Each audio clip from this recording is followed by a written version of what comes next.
Which designer has weird art, worker placement, and 3 games in the BGG Top 100? Welcome to Tabletop Shop.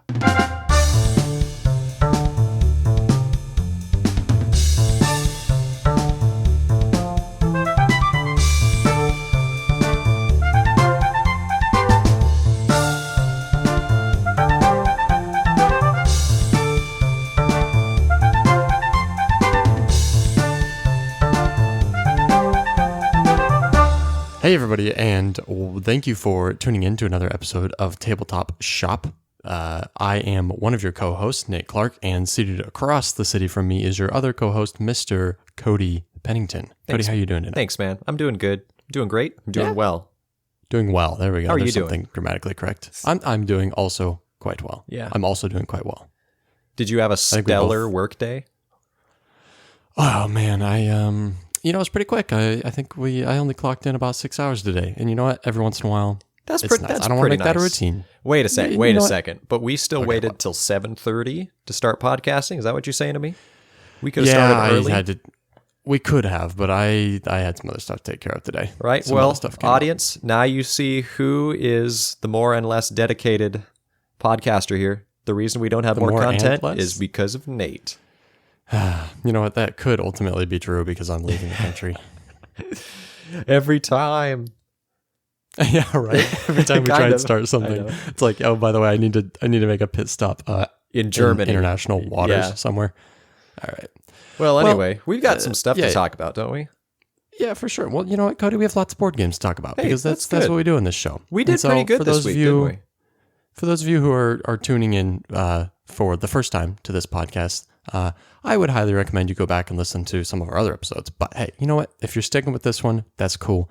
The first thing we're going to do is we're just going to talk about what we played this week because it's a fun way for us to, just kind of riff the raff a little bit about, whatever it is we played this week. We get to enjoy those glory moments a little bit more, just a little bit longer. And you guys get to hear about some games. Maybe it's games you've played and it's fun to hear people talk about them.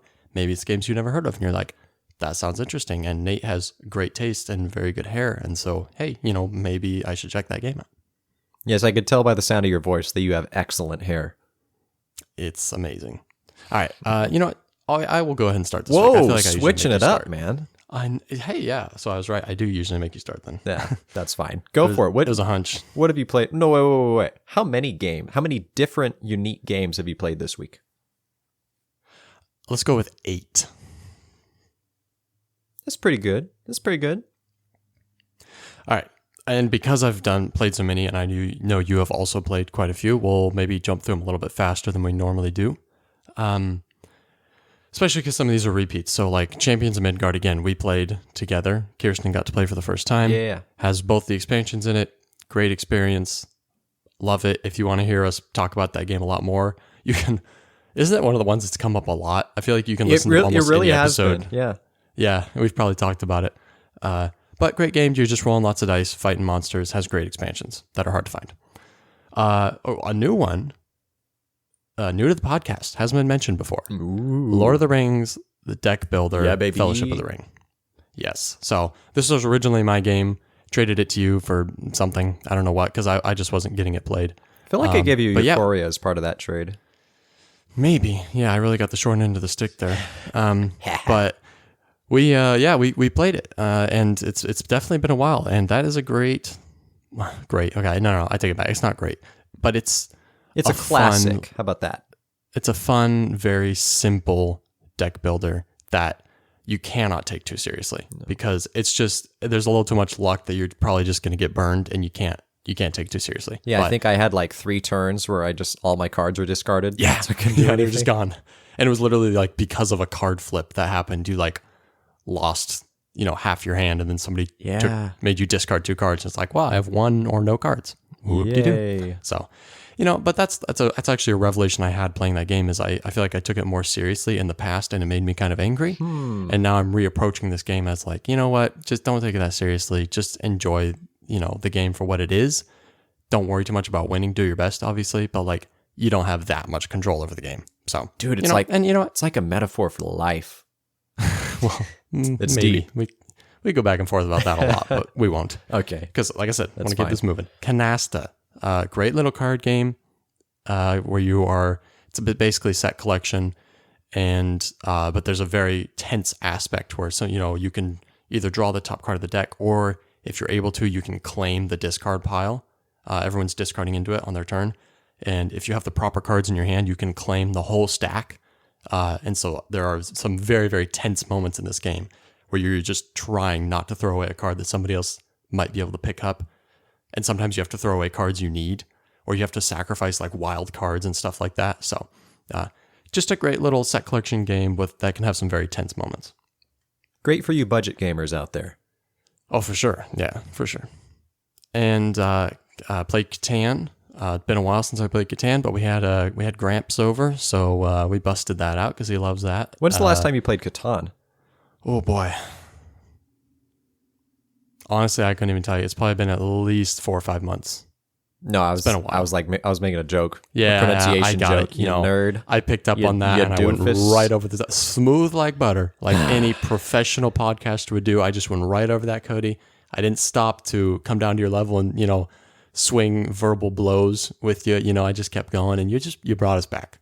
That's what you did. You took us back down there. Cool. Yeah, so I played Catan. Get that out of here, man. No one wants to know about one of the lamest Euro games ever designed. I'm not even going to bother explaining the game. Cities, Knights, and Seafarers, I would never play any other way, and that's all I have to say about that. Played Terraforming Mars with colonies, and I think we used the normal board. I have the Hellas and Elysium board, but I think we used the normal one. Great game. I like it a lot. Again, you are actually at the mercy of the cards a little bit. Not as bad as Lord of the Rings deck builder in any way. There's much more to this game than there is to that. But it's a card game masquerading as a board game, because when you look at it, it looks like a board game, but really it's all about the cards, more or less. And yeah, you can get burned. You can get burned. And actually, I want to talk about that. Whenever we talk about Arc Nova at some point in the future, I really would like to kind of compare some how the cards work in those two games. But it's a great game. I've played it a million times. Love it. Sweet. Also played Imperial Assault.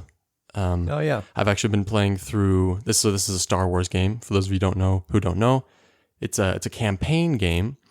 But I was just playing it with one other friend, and so we didn't want to do the traditional campaign, which is kind of a one versus all thing.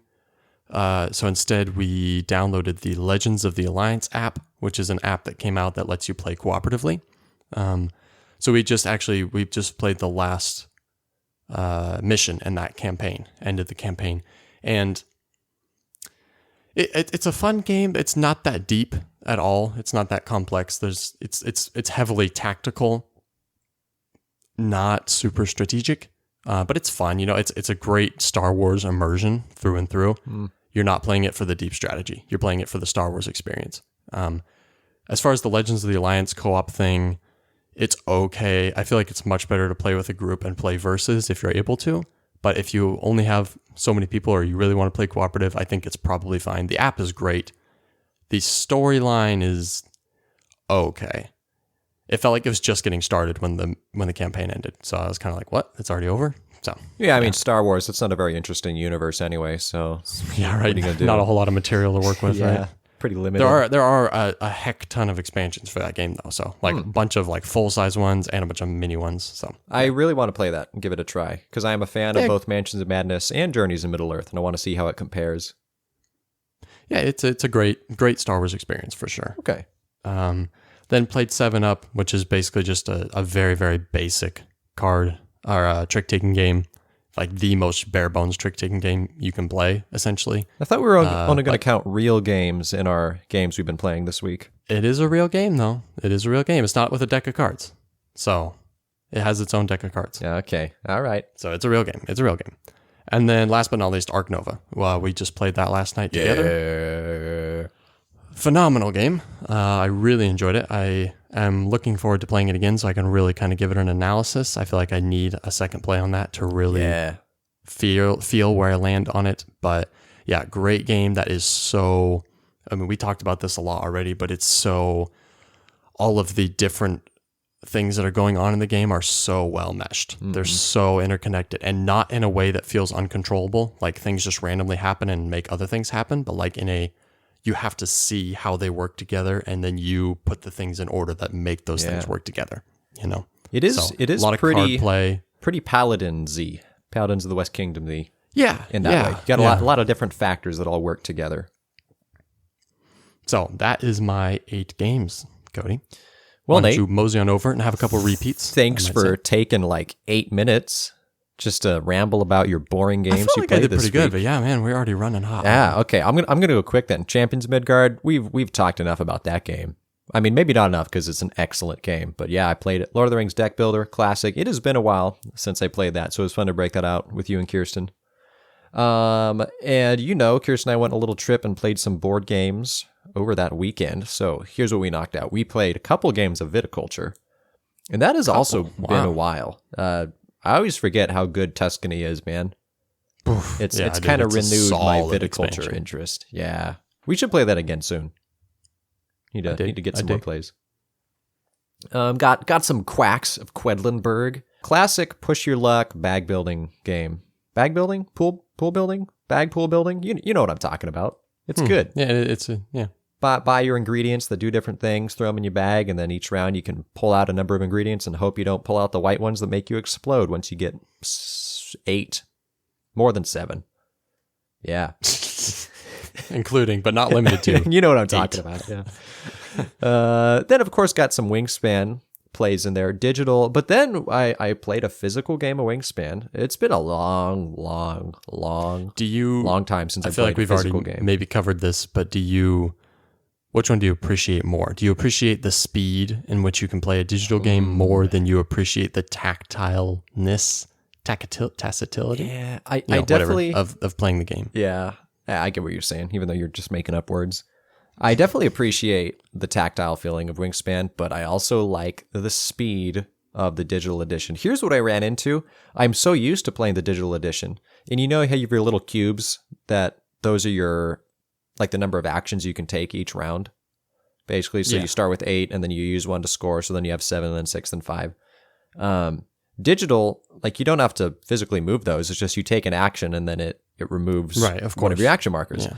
And so I kept forgetting to spend my cubes when I was taking actions in the physical game because I'm just used to not worrying about that. So that was kind of a weird training wheels to get out of, I guess. By the way, can we stop doing cubes? Can we stop using cubes for everything? Like every game's got to have cubes. Why can't we do something else? Like just come up with something different. I know cubes are the easiest and the cheapest probably. Yeah, man. But I mean, come on. Hey, even Arc Nova had cubes. It's do you really want to be paying more for games though, man? Just to avoid the cubes? I don't know. Is it really that much of a? Is it that big of a deal? Is it that difficult? I don't know. I mean, a game market price for a game is usually about 8 times as much as what it costs to produce in the first place. No, but what I'm saying is, does it really increase the cost that much, or is it just kind of an annoyance? Oh, that's what I'm saying. Like, do something else other than a cubes. Yeah, that's what I'm saying. Like maybe if a set of cubes for a game costs you $1 to produce, then maybe you go up to like printed colorful tokens that cost like $3. No, it doesn't even have to be like that. It doesn't have to be like that. It's just like, why does it always have to be cubes? Can't we do discs more often? Or, like, I don't know, just stop doing cubes all the time. Maybe like totem poles, perhaps. Very tiny totem poles. Just, get a little more creative with it. Okay, so Nate's got a problem with cubes. That's fine. That's fine, man. I'll never work in an office. Well, yeah. Speaking of cubes, last game I played was Arc Nova, baby. That was fun. Yeah. I too am very excited to play it again. Try out a new strategy. I feel like my starting hand wasn't too incredible. I think it's important to have at least to choose good cards, but then also to draw good cards and really make sure you start off with a good engine. Because you had a good combo with those, were they herbivore cards that you had played at the beginning? Yeah. So, well, I didn't play them that soon. But yeah, I had a good combo that was giving me extra appeal every time I played one. So that was nice. Yeah. But I'm sure we'll discuss Arc Nova in depth sooner when it is a featured game. But for now, it's just a game we've been playing. And instead, we will discuss a very different game in depth. Yeah, which means... let's do this transition like real cool, like, you know what I'm saying? Okay, take it away. All right, game of the week.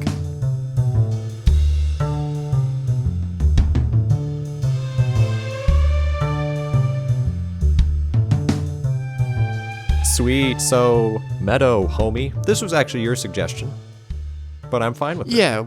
Yeah, I think it was later on in our schedule of games to talk about, and I bumped it up because I felt like the game we had in place, which will remain unnamed for now, although it's already been mentioned on this podcast. Dude, what a secret. What a mystery. Such suspense. I know, like people are they're gripping wherever they're sitting. If they're in the car, they're just gripping the steering wheel, or they're gripping their bed frame, for those who listen to podcasts in bed, which apparently both Cody and I realized that you do. But they're just so tense. The hair is falling out. They're like, it's almost like a midlife crisis that they're experiencing. What is that game? And they will not find out for probably quite a while, because I think we bumped it down quite a ways. It's really not. And listeners, I'm sorry we spent so much time on that. Yeah, we, meaning me. So we're talking about Meadow. We're talking about Meadow. So let's do that. Cody, why don't you give a brief overview of this game, Meadow? All right. You get animals and you play them and you get points. A little bit less brief. Okay. Less brief, so more long is what you're saying to me? I did not say that. Okay. All right. Well, Meadow. Who designed this game, man? Why am I blanking out? It was a couple that designed it, right? Yeah, okay, so I'm half right. Well, it was at least a girl. I thought it was a husband and wife, unless I'm thinking of a different game. But very interesting, I guess, sort of, not really tag-based game, but you can build up to 10 little columns of cards, and you have to start with, obviously your ground card that gives you a symbol, and then based off of that symbol, you have other cards that eat or require that symbol. And so it's all food chain based, and it's a great implementation of like world realism, essentially. So maybe your ground card that you start off with, you play for free, has a bug on it. Well, now maybe you can play a bird card and use up that ground card, because that bird eats bugs and it has that listed on its symbol requirements.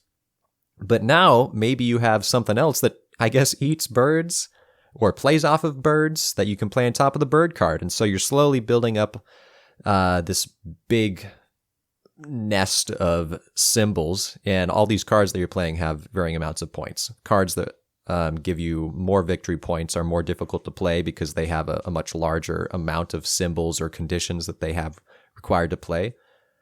And yeah, I mean, that's basically the game. I guess there's worker placement involved, kind of this little sideboard off to the side where really you're just putting workers down on ways to play, different actions you can select, I guess. Maybe it's not that minor, actually. It's a very it's not the core of the game, but it's a very useful side thing. And you don't do it super often, but when you do it, it's like necessary, you know? It's important, for sure. Yeah. I do love, I'll just start it off saying that I like the mechanic of you've got these 5 worker like signs. I don't know what they're actually supposed to be. Yeah, they're just these little banner like wood symbol things. Yeah. But each of them are different. They're numbered 1 through 4, and then a question mark. It can be any value you need it to be. And then each of those individual worker tiles has a unique action when used on a different part of the board. So you can either use the tile just for its number, and then use that to basically claim a card from a board, a card that's a certain number of spaces in on the grid according to that number. It sounds really complicated, but it's really not.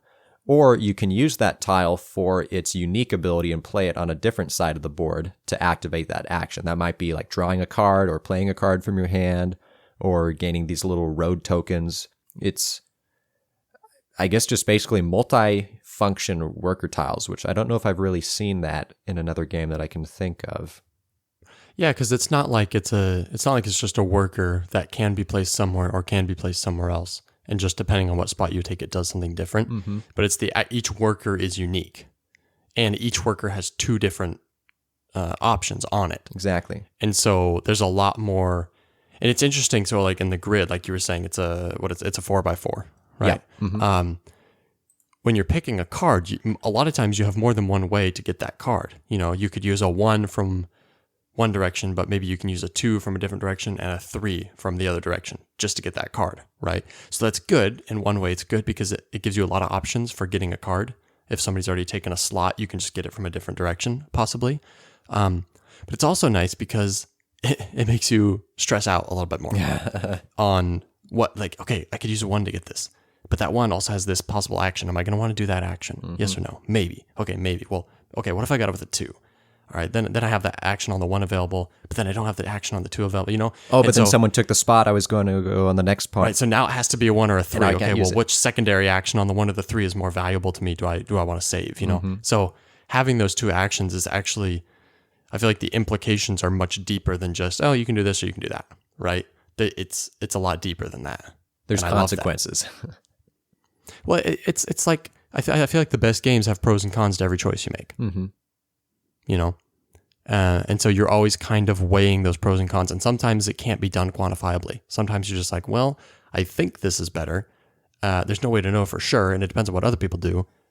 Maybe it depends on what card I draw. Yeah. But I feel like this is the better way to go. And so I'm just going to use my best judgment and do this. And, you know, I'm kind of hopefully quickly, unless you have AP, hopefully quickly weighing the pros and cons in my mind for every choice I make.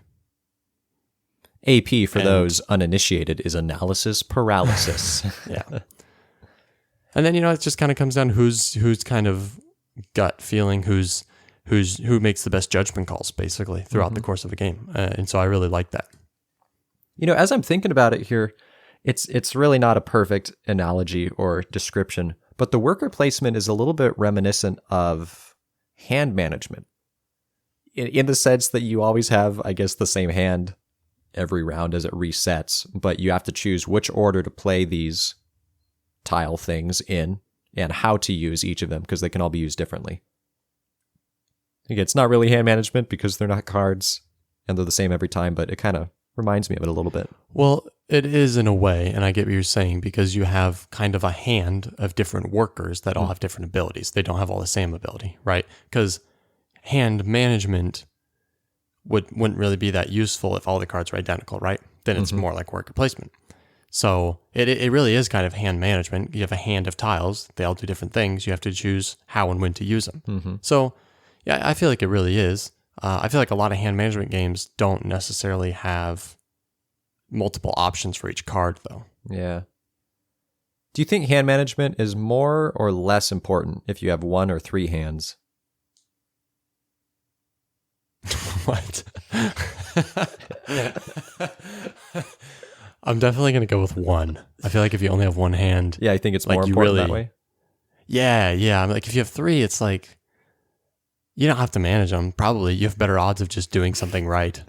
You know, you only have 1 hand. It's like, you really got to like focus on that hand. But if you have 3 hands, you've got more going on. Like, you have to really make sure you're keeping them all in check. You do, but like if things get too stressful, you can just let one of them go limp and just kind of check out and just use the other 2 like you normally would, you know? That's a good point. Yeah. Well, I'm really glad we took the time to discuss this. We're not talking about a game, for those of you who might be confused. We're talking about actual We're so sorry, listeners. Welcome to the Tangents of Tabletop Shop. Ooh, okay. Side podcast. Ooh, Tangents of Tabletop Shop. Patreon subscribers only podcast. Okay, maybe. Ooh, yeah, unique content. Anyway, Nate, what do you like about Meadow besides hand management? Well, I like the drafting mechanism. I've already talked about that, how you can get a card multiple different ways. I like that a lot. I think that's a very good mechanism. I also like the dual feature workers. Also amazing, great. I also am a big fan of that extra scoring you can get on the sideboard. So, there's these extra little. It's actually determined randomly every game. These symbols will come out, and there's one of each symbol that's on every card in the game, but not all those symbols will come out on the scoring board. Only some of them will, and basically they'll go in a little circle with a space in between all of them, and you can at any point claim one of those spaces in between 2 tokens if those 2 token symbols are showing in your tableau of cards you've played.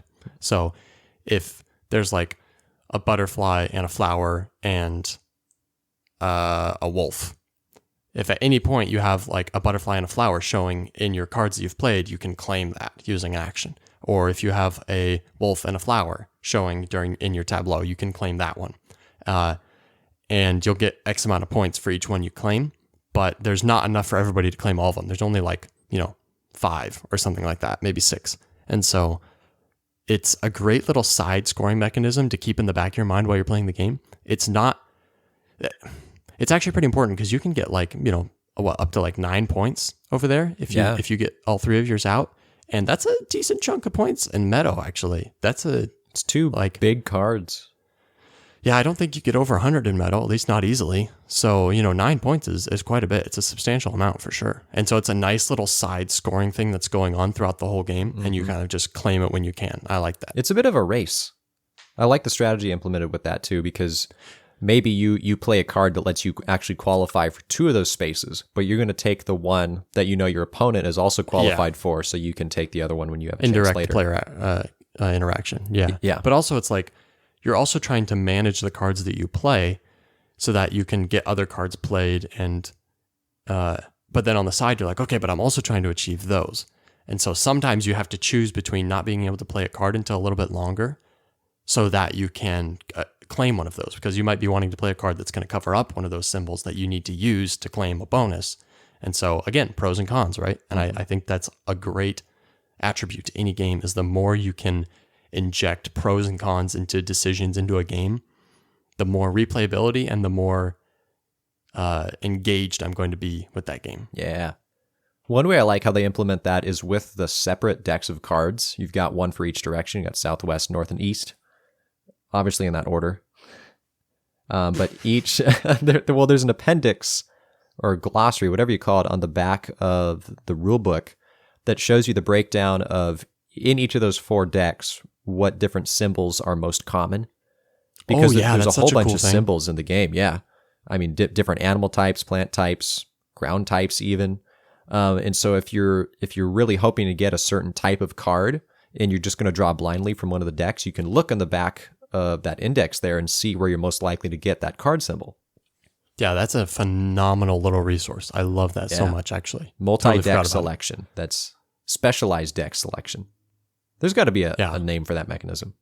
Well, yeah, I don't know, but it's amazing because it reduces the randomness of a game like, say, Terraforming Mars, where it's like, well, maybe you got a great hand of cards and I got a terrible hand of cards. Yeah, and it's like, well, that's luck of the draw. Can be one of the downfalls of that. For sure, most certainly can. In fact, that's probably my largest gripe with a game like Terraforming Mars. But in this game, there's a lot of cards, but you have 3 different stacks at any given time, and so when you're getting a card, you kind of know what your odds are. Actually, you literally know what your odds are. So yeah, I like that a lot. Especially if you're a card counter, you've been keeping an eye on what all the other cards are. They've already come out. Poof. Yeah, this would be an impossible game to count cards. Yeah. Get you blackjack players up in here and play the game. Anything you want to add to what you like? I like the art. Also, yeah, I was just going to say that's something but go ahead, because I've talked a lot. Beat you to it. Yeah, it's the art in the game is watercolor themed, or schemed, I suppose. Just cute little drawings of all these different critters, or sometimes even scenes. You might have a cottage or a birdhouse and whatnot scattered around amongst these different cards.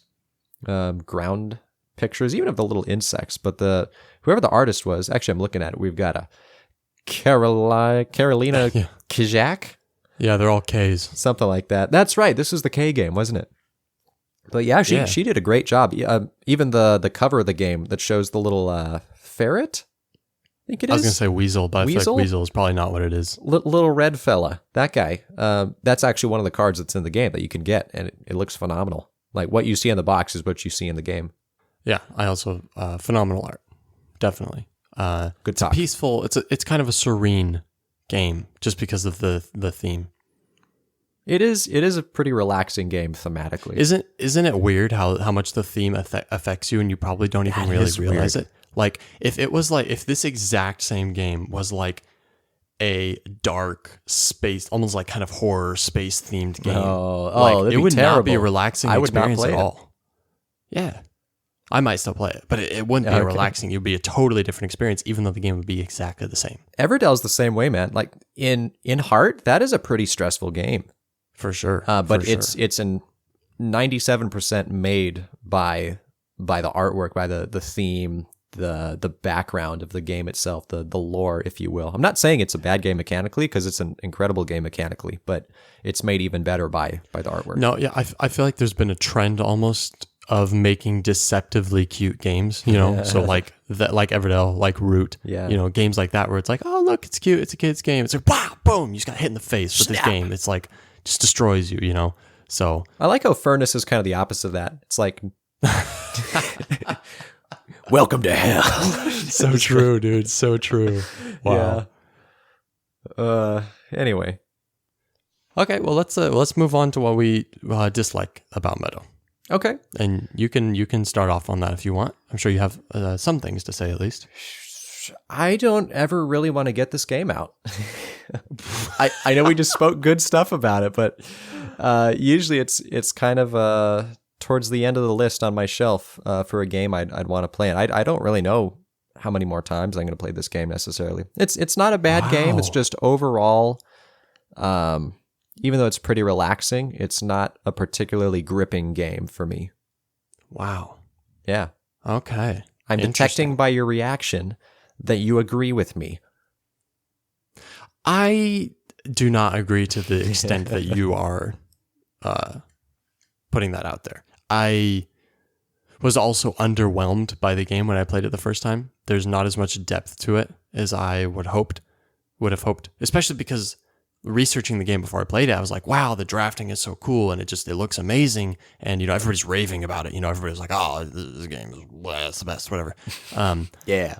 And then when we played it, it's like, well, you know, it's good. It's a solid design for sure. But like, it's not that, like, I think for me, it's because the card play is so blasé. There's nothing innovative. There's nothing interesting. There's nothing going on really with the cards that you play. It's really just points very and one-dimensional. symbols is all it is. Yeah, it is. It is. And that was a very unfortunate experience for me. But I think I always remember this game fondly though. Maybe I've only played it twice. But yeah, I remember both plays as enjoyable experiences. I think I enjoyed it more the second time because my expectations were not as high. Sure. But yeah, it feels like it lacks some depth, you know? And the thing is, I don't think an expansion could fix it because... No, you'd have to overhaul the entire game, I think. Because it's the actual core of the cards that are the issue. You know? I don't know what they would have to do to really... You'd really have to kind of revolutionize how the cards work in the game to breathe new life into this. But I do think it's a very charming game, and I don't know. I think I like it more than you do. I'm almost positive actually that I like it more than you do because I do not feel that way. That if it was on my shelf, that I would be just like casting looks of disdain towards it. You know, like I don't feel that way about it at all. I think it's enjoyable. I think it's a fun, light game. It's not deceptively cute. It is accurately cute, I guess. Sure. And I think there's enough in it that's unique that it's something I could come back to every once in a while, you know? I respect that. I'm still going to leave it on the shelf, but I respect that. However, I will say I'm not at the point where I'm ready to sell it. It's kind of a nice game to keep in your pocket, even though it doesn't fit in your pocket. Well, you know what, Cody? You know what? Maybe we can get bigger pockets. Got you. No. Oh, okay. Do you have a board game offer for me here? Yeah, I know. I'm not going to make an offer on live television podcast. Okay. But you know, maybe we can work something out. Hey, you realize you're still holding on to Elysium, and I still have received nothing for it. Yes. Yeah. You know, I was just looking at that today. I was like, that's kind of burning a hole in my pocket. Yes. Because excellent. You know, it's kind of like some debt sitting on my shelf. So. Well, yeah, it's literally because I've been charging interest this whole time. It's actually one board game per week.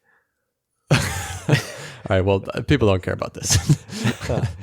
So let's move on to something that Cody is going to be calling our designer spotlight. Yes, indeed. This is a new little segment we've got set up. It's not a different segment. It's just a theme we're going to start doing within Board Banters. Every now and then, we're going to do a designer spotlight where we select a notable and perhaps possibly unnotable designer of the board game community and just talk about him. We're going to split it up a little bit, and probably I'm going to be covering the bio, so we'll tell you some background of this guy or woman or mouse, depending. I don't know.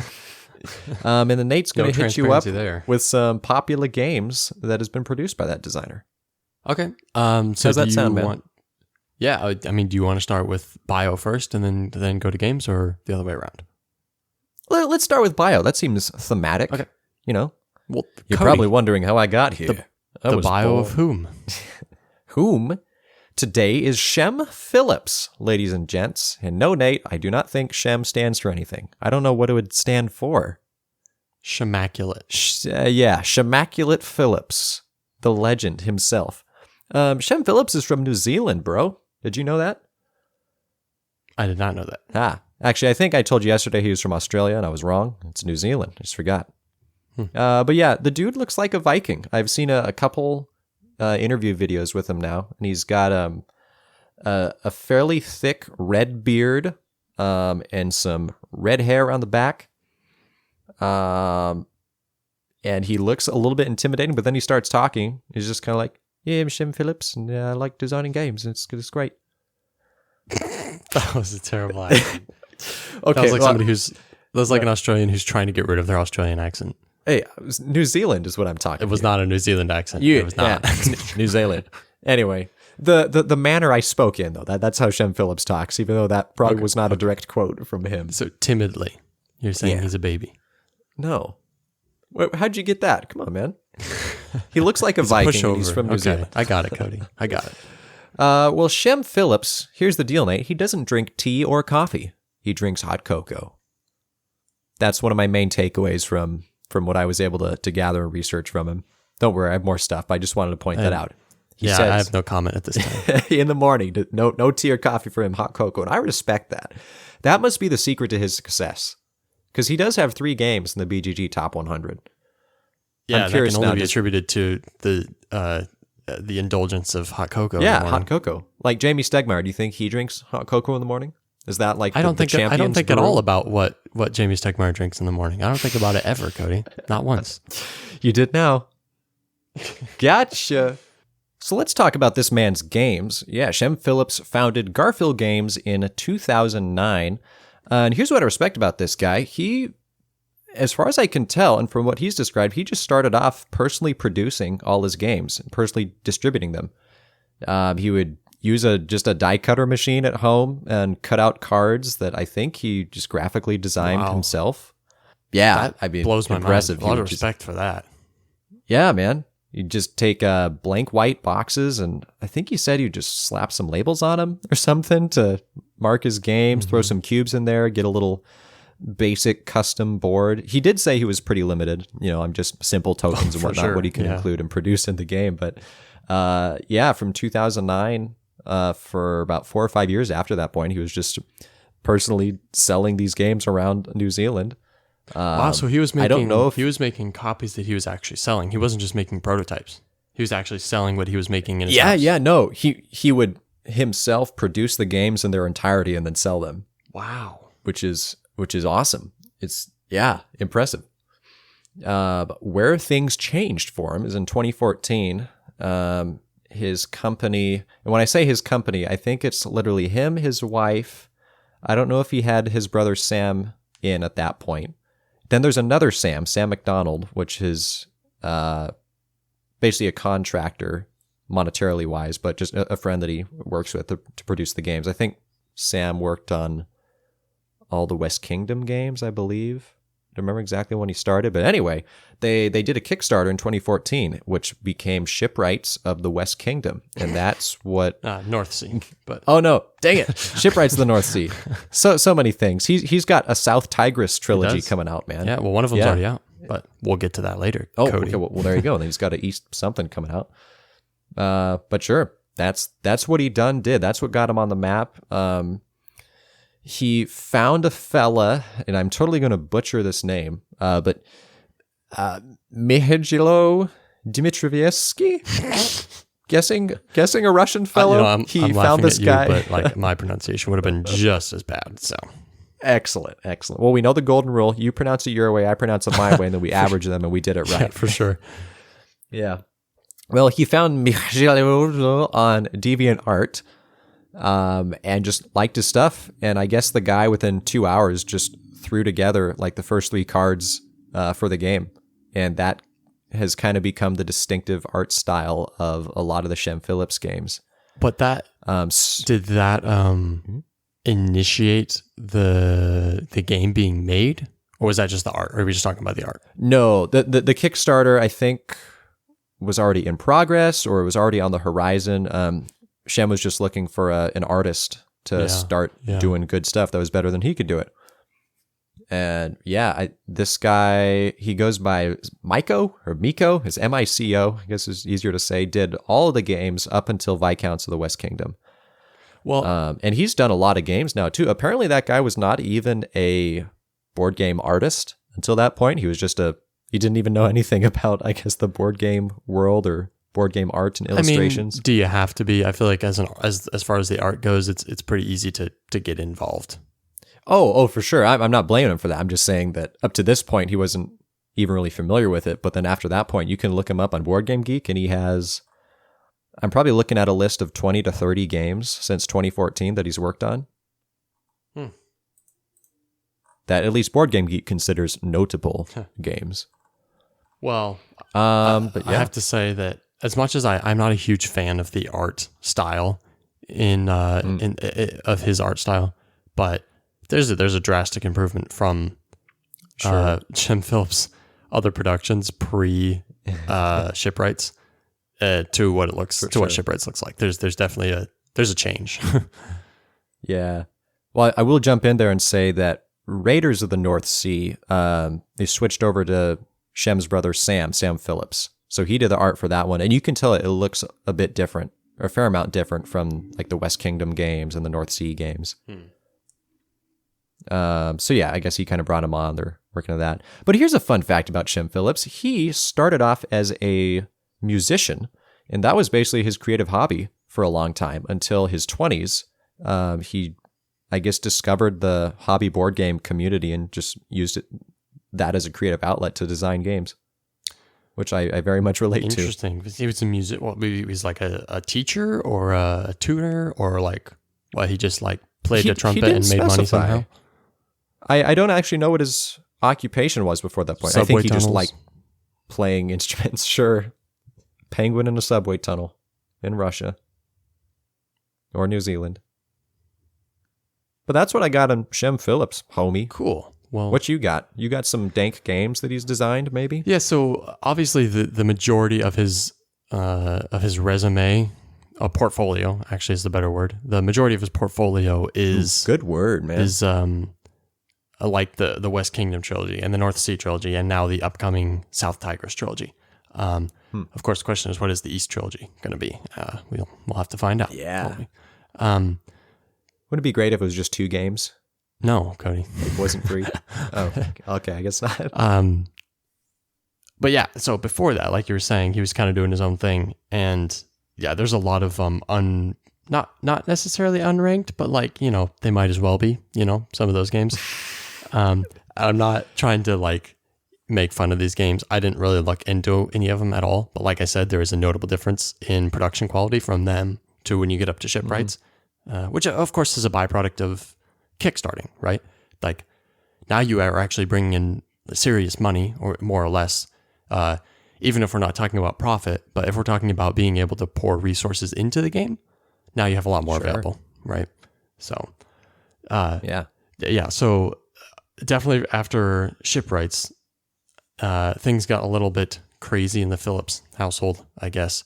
And he started churning out these games pretty quickly, actually. So Shipwrights in the North Sea was 14, and he wasn't really doing much else, actually, which is kind of understandable. He's like, oh, we struck gold here. Let's keep going with it. But then Raiders was 15, and then he did a couple other games in between. Shipwrights came out in 17, and then I believe they started doing expansions for, I think all of the North Sea games have at least one.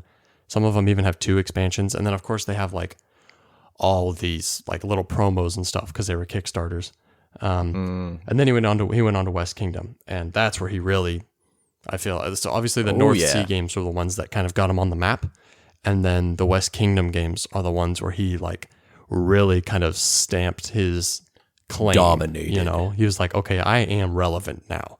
I am a board game producer, and you will all listen and kneel to my 3 games in the top 100, you know. What's really ironic is listening to all the interviews, he is a super humble guy and would never say that, as far as I can tell. I believe it. He was, you know, he like almost seemed embarrassed to be talking about like, oh yeah, I have some games going out there. Going based off his picture and BGG, I totally believe that, because he doesn't really have a beard. He's just kind of like a guy that's like smiling and, you know, like, making a fighting fist, you know. So, but he's like in a playful way. So yeah, you had Architects of the West Kingdom, followed by Paladins, and then followed by Viscounts, of course, all within a few years total. And of course, again, lots of promos, and then the expansions started coming. I believe actually their 2 Viscounts expansions came out this year. Like they were at the exact same time. That's the first time I've ever seen it. This year? Yeah. Dang. I can double check that. I believe it was this year, but he kickstarted 2 Viscounts expansions as like part of the same Kickstarter, even, I think. Because I remember actually seeing this when it happened. Yeah, so Viscounts of the West Kingdom, Keeper of Keys, and Gates of Gold. 2 separate expansions that were announced, and I believe actually, like kind of produced and everything. They were just like 2 peas in a pod the whole way, which is interesting, isn't it? Yeah, that's right. I mean, the other place I've heard of that happening is with Everdell. They were releasing the like super special fancy edition, and there was 2 expansions they included in that Kickstarter. But that was kind of a unique case because it was kind of an overhaul, and it included, I believe, the new base game of Everdell plus all the other games included, or all the other expansions included. Yeah, I bet it was spendy too. Sheesh. Yeah. Well, but that's interesting, just doing 2 expansions, but like at the same time. Yeah. Unprecedented, probably. Yeah. So I was in a board game shop a couple months ago, and I saw a bunch of the West Kingdom expansions in there, and I don't remember what it was called, but there was this little expansion that if you own all 3 of the West Kingdom games, it is that what it's called? Okay, yeah, like links them all together. Can you tell me more about that? I cannot. All right, well, that exists, and I'm very intrigued at it. Yeah, it's almost like you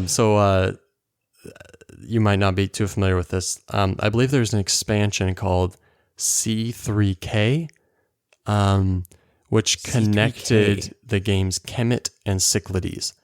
They were both produced by... I know absolutely nothing about that. Yeah, they're both not big, but they're both like heavily thematic war games produced by Meadow games, and they made this crossover expansion that let you interchange the monsters and stuff in between the 2 games. Ooh, so that's cool. Yeah, cool little things like that. So, but yeah, so right now they just this year, Wayfarers of the South Tigris just came out, and I don't know too much about this game, but it looks very heavy, I will say. And does it? Okay, it's kind of I feel like it has more of a tableau building aspect than any of the other, at least than any of the West Kingdom games, and it's very much the same. So all of the West Kingdom games have they're very similar in the way that they play. Even if they utilize totally different mechanisms, I don't know. I don't even know how to explain it, but it's like, and it's not even just the art style, that the art style is consistent, and that even it's interesting actually, like they always use the same silver coins. They always use the provision bags, you know, and the same like workers. Same banner symbol for attributes. So which is cool. That's consistent through all of his games for the most part, at least through the West Kingdom games, but then also in the South Tigris games. And his games seem to be totally comprised of like taking lots of little actions. Isn't that right? Yeah, which I like that style of game. Big games with smaller actions that comprise them. Yeah, and so this definitely seems to be continued with Wayfarers. But the thing is that the game itself doesn't look that revolutionary. It doesn't look that unique. It doesn't look that different necessarily, especially when you look at his other games. And it's like, all right, well, he kind of just took the same stuff and threw it in a different order or whatever. But there is this one interesting part of it, which is that in between, I don't know if it was at the end of your turn or at the end of a round or whatever, you like move your marker on this tech tree, basically, is what it is. That's kind of a overstatement of what it really is. It's really just a track, and you kind of have to make choices along the way that you're going through the track. It's basically a tech tree, but not really. You're just getting bonuses. So it's like in between every single like kind of individual round or turn or something, you get to move your piece along that and claim bonuses and work your way down it. I thought that was a really cool like in between turns action that you get to take. Kind of instead of just being like, all right, my turn's over, go to you.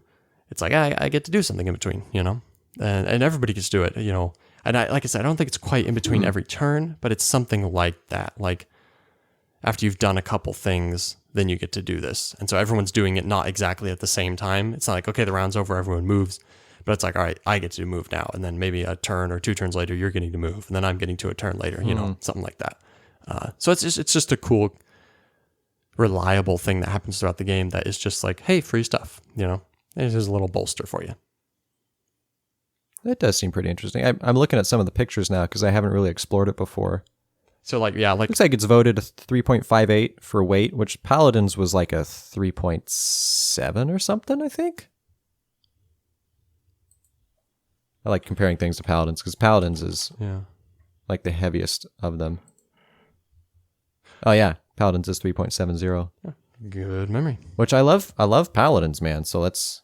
And I like how all the cards kind of fit together in this nice looking tableau. You have like your land cards and your sea cards on the bottom, and then you have your space cards up above, and they all blend together nicely as you're filling them in. It's pretty cool. And there's a lot of end game scoring in this game too, which I also like. Of course there is. Yeah. Of course there is. It's a Shem Phillips game, man. Right? Everything scores you points at the end of the game. Yeah. I will say I like the overall aesthetic of this game. You can still see the Garfield games mantra style design, I guess, throughout all of it, but it's more of like a yellowish accent over everything. Yellow and like turquoise. All the West Kingdom games are like very red and blue and green. Yeah, and then like obviously your North Sea games have a very heavy blue accent to them. So I like that he's kind of gone with a color theme for each game too, or each series too. That's also a cool thing. That's something you don't see. Okay, well, I guess I have to take that back. You don't really see game series very often. It seems like something that would fail, but I mean, all 3 of the West Kingdom games That's a good point. What 158 or higher on Board Game. It's like usually it's like, oh, here's this game. Oh, it did well. Okay, a few years later, 2nd edition. You know. Yeah. Or the dice version, and then it just plops. Ooh, the dice game. Unless it's the card game. Let's roll for the galaxy, and then that's fine. Yeah, well, okay. But yeah, kudos to his company for consistently, like each year, producing a game that lands really well. And I mean, here's the thing: he's earned the respect, right, of his followers, and so people know what to expect. They know they're getting quality content. They know they're going to like the game to a certain degree because it's going to be quality content, even if it's not their favorite game that he's produced. You know, there's a lot of people out there that like, he's releasing a game, I'm buying it just like that, you know? Yeah. And so that kind of fan base gives you the opportunity to kind of have some more freedom with what you do because you have their support. Which I'm happy that he got that popular because I feel like that's going to produce more honest games that he enjoys making. Yeah, he doesn't feel like he has to pander and try and gain. Exactly. You know, because he's already arrived, so to speak. Mm-hmm. So he can kind of slow it down and do what he wants. So we need more of that in the board game community. Yeah, so Scholars of the South Tigris is now in the works and set to be released, I believe, next year. And that one, actually, I think has above a 4-point weight, which, I mean, you know, for what it's worth, right? You know, some people that means nothing, but... Well, as voted so far, I mean, that can right, and yeah, it's not even released actually yet, released. But as it stands, it's like a 4.3 or something. So I have no idea what to expect from that. Wow. But I would like to get my hands on Wayfarers and play it. It looks fun. I'm sure I'd enjoy it. Yeah. I want to try Shipwrights, just the OG Garfield game. I don't know anything about it. I would want to try it. It is the lowest rated, I believe, of all of his main games so far. Really? I think it's like a 6.8. So that doesn't mean it's bad. And like I said, I would like to play it, but I feel like I wouldn't just like buy it to own it, just for the sake of owning it. I think Tom Vassel's professional opinion was, what is it? Explorers of the North Sea, and then Shipwrights of the North Sea. Yeah. Right, and there's Raiders. So those first two, Explorers and Shipwrights, are okay games, but then Raiders of the North Sea is the one that's like really worth getting. Yeah, so maybe I'll just switch that and go with my gut and get Raiders of the North Sea. Well, that's one thing we didn't mention, that Raiders of Scythia is a very similar version of Raiders of the North Sea with a different theme, different art style. And very different art style. You maybe know the functional differences better than I do. I don't really know. I don't remember. I think they're pretty much the same thing. Well, I've only played Scythia. Yeah. I have not played Raiders of the North Sea. And I enjoyed Scythia, but I feel like maybe we talked about this on one of the podcast episodes, but it doesn't quite have the replayability, I don't think. And I think maybe North Sea is a little bit better about that. Plus, there's no expansion you can get for Raiders of Scythia, but there is one for Raiders of the North Sea. Yeah, which is supposed to be quite good, huh? That gives you some extra content. Yeah, that's what I heard. All right. Maybe we'll find out soon. Who knows? Yeah. Well, that is our cross-examination of Mr. Shem Phillips. Maybe someday we'll have him on the show. That would be legendary. Wouldn't that be something? That would be epic. Hey, I do have one closing side note thing, though. Okay. Maybe even two. Does it have anything to do with Shem Phillips' drinking habits? Well, he doesn't drink very much, except hot cocoa. No, this is a multifaceted point. I was trying to figure out what Garfill is or was. And if you notice, when you look up Garfill games, it shows a bird, right? So it's like, oh, well, maybe a Garfill is like a New Zealand bird. And I can find absolutely no definition for a Garfill. But then it occurred to me that the second half of Garfill is Shem Phillips' last name, the first 5 letters of it, Phil, 2 L's.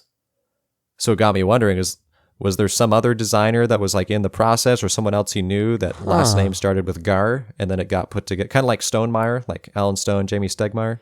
Interesting, because also I feel like I would have pronounced it Garphill Games. Garphill? Yeah. Because I haven't heard it said, and I'm assuming you're pronouncing it Garfill because you've heard him say it. I've heard it said. Huh. But it makes me wonder, because I can't find any note on who something Gar someone GAR maybe. If your initials are GAR, just hit us up. Yeah. Call to action right there. Yeah. Comment in the link below. Yeah. And final note was, I did find out what that bird was, though. As far as I can tell, it's a chaffinch, which is it what? I was guessing Oriole because it's black and orange, but whatever. Nice try. No, Nate, it's a chaffinch, which I guess is a common New Zealand bird. So there you go. Okay. Mystery solved. Not as common as the kiwi, probably, or not as iconic as the kiwi, but yeah. Probably more common than the kiwi, I guess. Yeah, probably less iconic. Well, I feel like the conversation's really just kind of grinding to a halt here, so we should probably wrap up. Hey, I'm giving you all sorts of fun trivia discussing here, man. Native New Zealand. The fans love this. Thing, Cody, this is not the what were we saying? The tangents of Tabletop Shop 23? The Tabletop Shop tangents? Yeah. Tangents That's not these are not our Patreon subscribers here, Cody. Okay, we can't be giving tangents of the North Sea. We can't just be handing out New Zealand, trivia left and right. All right, we got to save some content for the Patreon only subscribers. Okay, yeah. Let's dial it's it back. all been sealed away in the Tabletop Shop behind a paywall podcast expansion pack Kickstarter Patreon. All right. Well, speaking of which, if you want to give us money, you can do so, probably. I don't think we have a way set up to do that yet, but hey, if you want to give us money, we would love to have some. And so if you want to give us money, you're like, hey, dude, I need to give you guys money because you need it. You can hit us up at our email, which would be tabletopshop23@gmail.com, and just say, hey, guys, I want to give you some money. Or, you know what, you can say, hey, I love the podcast, or I hate the podcast, and here's why. And you can type a long-worded email as to why you like it or dislike it. You can also reach out to us on Facebook. We're Tabletop Shop. Instagram, Tabletop Shop 23. And is there any other way to contact us, Cody? I'm just not going to condone the whole begging people for money part. I just, I felt like it rolled really well, and I just wanted to go with it, see where I ended up. Yeah.